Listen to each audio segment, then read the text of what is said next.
طبعا ئێمە لە حکوومەتی هەرێمی کوردستان ئەو مافەی خۆپێشاندانمان فراهەم کردووە و ئەمە مافێکی هەر تاکێکی ئازادە لە هەرێمی کوردستان، بەڵام سوکایەتیکردن لە ژێر هەر ناوێک بە ڕەمز و سەروەری و هێماکانی هەرێمی کوردستان ناخوازراوە و جێگای قبولکردن نییە.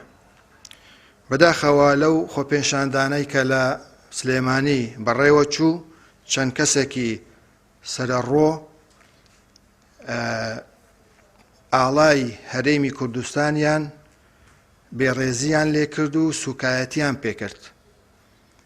ئەمە بەداخەوە نە ڕەفتاری هەر هاونیشتیمانیەک کە ئاستی نەتەوایەتی هەبێ و هیچ کەسێک نییە کە بڕوای بە دۆزی گەلی کورد و کوردستانیەکانە هەبێ. بۆیە ئێمە وەکو حکوومەتی هەرێمی کوردستان بە توندی ئیدانەی ئەم ڕەفتارە دەکەین.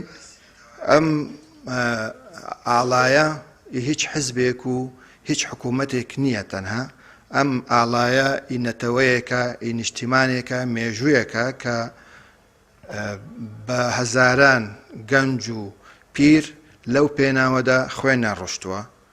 بۆ ئێمە وەکو حکوومەتیش داوا لەلایەنی پەیوەندیدار دەکەین کە ئەم کەسانە ڕاپێچی دادگا بکەن و بگەن بە سزای خۆیان.